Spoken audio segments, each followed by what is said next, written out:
फिर 11वें दिन जब आओगे तो फिर पहले जोन में आओगे, 12वें दिन फिर दूसरे जोन में आओगे। तो हमारे जो जोन के इंचार्ज हैं इनको काम करने का मौका, तैयारी करने का मौका मिल जाएगा। अगर आपने सेक्टर बूथ की नीति बनाई है तो फिर से उन बूथ और सेक्टर कमेटी को जाकर के आप चेक करोगे, और चेक करके अगर एक बूथ पर आपके 5 पदाधिकारी हैं, एक बूथ अध्यक्ष, उपाध्यक्ष और 3 संगठन सचिव, ये 5 हो गए, एक सेक्टर का सचिव हो गया, 6 हो गए। 6 लोगों से मिलो कि इस डेट में आपकी सेक्टर की इस स्थान पे मीटिंग रखी है। ये कौन मिलेगा? हमारे जोन के इंचार्ज मिलेंगे। विधानसभा अध्यक्ष या प्रभारी तो हर मीटिंग में खाली है तो चले जाएं, बाकी जो जोन के लोग हैं वो बूथ पर जाएं और उनसे निवेदन करें कि ये 6 पदाधिकारी अपने बूथ से इस मीटिंग में 10 लोगों को लेके आएंगे। और 10 लोगों किनको लाएंगे? 10 बिरादरी को लेकर के आएंगे। किसी गांव में अगर 10 बिरादरी है तो 10 ले आए, अगर 5 बिरादरी इस गांव में है तो हर बिरादरी के 2-2 लोगों को ले आए। समझ रहे हैं ना? ये हमारे 6 लोग एक प्लान करें कि बहुत दूर नहीं जाना है, सेक्टर के अंदर में ही जो बड़ी पोलिंग हो उसी गांव में मीटिंग रखो, गांव के अंदर में। और हर बूथ से अगर 6 पदाधिकारी हमारे लिए और अगर 10-10 आदमी ले आए तो कितने आदमी आ गए? 60। और 10 बूथ है तो 10 6 60, 600 लोग हो गए। अगर 600 की आप तैयारी करोगे तो 500 लोग कम से कम आ ही आएंगे, नहीं आ जाएंगे। इस तरह तैयारी करो, दूर नहीं जाना, एक सेक्टर में, और तब वहां पर कैडर करो। जो मैंने बताया, जो मैं बताने जा रहा हूं, कैडर कौन करेगा? विधानसभा का अध्यक्ष करेगा। कैडर कौन करेगा? जो 2 विधानसभा के प्रभारी लगे हैं, वो सीनियर लोग विधानसभा प्रभारी हैं। हमें उससे संकोच नहीं करना चाहिए, हमारा पद छोटा हो गया। हमें काम करने को अगर छोटा मिल जाए तो और बेहतर करके दिखा दे, तो वो कैडर कौन लेगा? विधानसभा अध्यक्ष। कैडर कौन लेगा? विधानसभा प्रभारी। और अगर पहुंच गए तो जो आपके जिला प्रभारी होंगे, कितने लोग हैं जी? 4 लोग हैं, और विधानसभा है 6 हैं। तो किसी के पास 2 विधानसभा होगी, किसी के पास 1 होगी। तो ये जो जिला प्रभारी है ये भी दे दी जाएंगे, जहां ये पहुंच जाएंगे ये भी कैडर देंगे। और जो हम लोग हैं, हम लोग भी माननीय भीमराव अम्बेडकर साहब या रावत जी, हम खुद आ सकते हैं किसी न किसी सेक्टर में, तो हम कैडर देंगे। और अगर हमारे कैडर देने वाले विधानसभा अध्यक्ष हो गए, 2 प्रभारी हो गए, जिला प्रभारी पहुंच गया, तो वही ने इसके लिए 9-10 बिंदु दिया है। इन 9-10 बिंदु पर तो कोई आदमी एक बिंदु को पकड़ के समझा दे पूरी तरह, दूसरा बिंदु पकड़ के समझा दे कि इस पे काम करना है। इस प्रणाली के तहत अगर हम मेहनत करके जिस तरीके से 2007 में मुस्लिम समाज, पिछड़ा समाज, आप पिछड़ा समाज, SC/ST समाज और न्याय पसंद ब्राह्मण क्षत्रिय वैश्य समाज, इनको जिस तरीके से आप सभी लोगों ने मिल करके एक मोटिवेशन करके, एक तैयारी करके, एक भाईचारा पैदा करके, एक गठबंधन करके, किनका गठबंधन? सब समाज का गठबंधन, दलों का नहीं, समाज का गठबंधन। आप हिलासों मत इससे। जब आपने साथ में समाज के साथ गठबंधन कर करके एक पुष्ट होकर के सारी चीजें नाम लोग काम करना शुरू किए थे तो आपने सरकार बनाई, कोई नई बात नहीं होता। और फिर उसी तरह पर अगर आप बूथ वाइज लोगों इकट्ठा करके सेक्टर में कैडर करके अपने लोगों को मोटिवेट कर ले गए तो कोई भी सीट लोकसभा ऐसी नहीं है जिसको आप न जीत सकें। लेकिन हमें आपको अपने हौसले को बुलंद करके, जो निगेटिव पॉइंट भर गया दिमाग में हमारे आपके, निगेटिविटी जो आगे इसको निकालना है, पॉजिटिव दिमाग अपने दिमाग में रखना है कि हम इस जंग को जीत सकते हैं।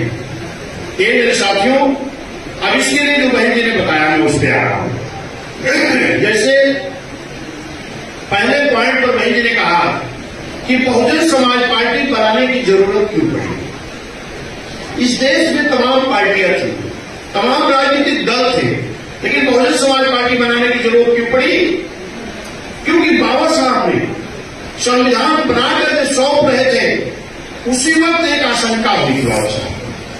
बाबा साहब ने कहा था कि ये संविधान इस भारत देश का मैंने बहुत अच्छा बनाया है, लेकिन यदि इस संविधान को इस देश की हुकूमत करने वाले लोग अगर नीयत साफ करके लागू नहीं करेंगे तो अच्छा से अच्छा संविधान भी अच्छा काम नहीं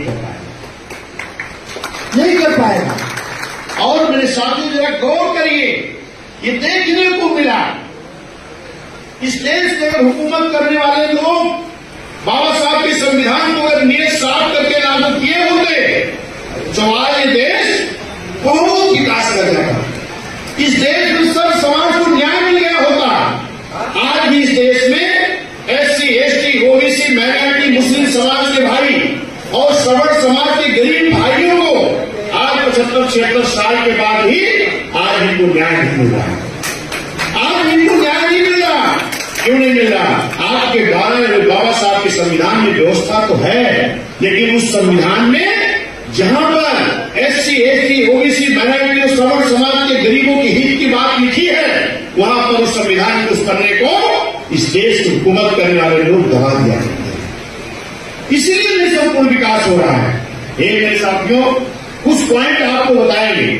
आप बाबा साहब की अक्सर तस्वीर देखते हैं तो क्या देखते हैं कि बाबा साहब की तस्वीर में आप देखते हैं कि एक हाथ में बाबा साहब के संविधान है और एक हाथ से बाबा साहब इशारा कर रहे हैं।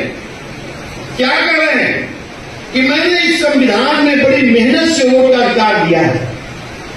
इस संविधान में मैंने वोट का अधिकार बड़ी मेहनत से दिया है। अगर इस वोट का उपयोग सही रूप में आप कर जाओगे तो इस देश की प्रधानमंत्री की कुर्सी पर आपका कब्जा होगा। और जब तक आप इस देश की प्रधानमंत्री की कुर्सी पर कब्जा नहीं करोगे तब तक ये मेरा बनाया हुआ संविधान पूरी तरह लागू नहीं हो सकता। कितनी बड़ी बात बाबा साहब कहें। हम मानते हैं बाबा साहब को, इनके विचारों को मानते हैं, दिन भर जय भीम करते हैं, लेकिन एक संदेश जो बाबा साहब दे करके गए कि संविधान में मैंने वोट का अधिकार बड़ी मेहनत से दिया है और इस वोट के अधिकार को अगर पूरी तरह आप ईमानदारी से उपयोग कर लो तो इस देश के प्रधानमंत्री की कुर्सी पर कब्जा हो जाएगा और मेरा बनाया हुआ पूरा संविधान लागू हो जाएगा। आज तक उस संविधान में तमाम ऐसी एक्ट की ऐसी धाराएं लिखी हैं जो लागू नहीं हुई मेरे भाई। जैसे गौर करिए आप, एक दो पॉइंट में बताऊंगा। वोट का अधिकार बाबा साहब ने सबको दिया और वोट पढ़ना शुरू कब हुआ? 1952 में। और बीएसपी का गठन कब हुआ? 1984 में। 52 से 84 तक कितने साल हो गए? जरा गौर करिए, 32 साल हो गया। 32 साल हो गया। संविधान में बाबा साहब वोट का अधिकार बड़ी मेहनत से दे करके गए, लेकिन इस देश की हुकूमत करने वाले लोग जितने राजनीतिक दल थे वो आपके वोट के बल पर हुकूमत तो करते रहे, लेकिन इस देश में रहने वाले सभी जाति समाज के लोगों को वो मौका नहीं दिया। बाबा साहब ने क्यों सबको वोट का अधिकार बराबर कर दिया? क्यों इनकी लड़ाई लड़े कि ताकि हर जाति धर्म समाज के लोग मेरे इस दिए हुए वोट के अधिकार के बल पर चुनाव लड़ने का मौका पाएंगे और चुनाव लड़ करके विधानसभा लोकसभा जाएंगे और तब जाके के वहां पर हर समाज के लोग अपनी समाज की बात को उठाने का काम करेंगे। लेकिन हुआ क्या? 1952 में वोट पड़ना शुरू हुआ मेरे साथियों। 84 तक 32 साल बीत गया था। कोई भी मौर्य का बेटा, पाल का बेटा, प्रजापति का बेटा, नाई का बेटा, बढ़ई का बेटा, लोहार का बेटा, कुम्हार का बेटा, राजा का बेटा, चौहान का बेटा, प्रजापति का बेटा चुनाव नहीं लड़ने को पाया। चुनाव लड़ने को नहीं पाया, वोट देता था। और अगर कभी वोट की बात आती थी तो क्या कहता था? अरे बाबू हमें वोटे थोड़े का मतलब कोई मिट हुए हमें कहानी जेब छोड़ हो गई ना रानी, लेकिन ये कहानी हो गई पुरानी। ये आज की कहानी नहीं है। आज अगर हम लोगों का अधिकार बाबा साहब ने दिया है तो आज हम भी राजा बनना चाहते हैं, हम भी इस देश को हुकूमत करना चाहते हैं, लेकिन बेईमान दल के लोगों ने सब समाज के लोगों को मौका नहीं दिया। ये मौका कब मिला आपको?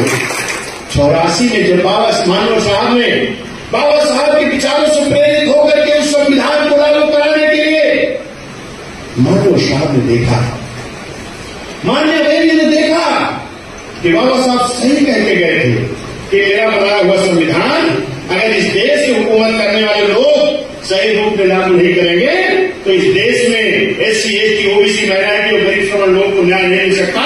ये सच्चाई है। तब मानव साहब ने, माननीय बहन जी ने बहुजन समाज पार्टी बनाई और ये नारा दिया कि जिसकी जितनी संख्या भारी उसकी उतनी हिस्सेदारी। तब आज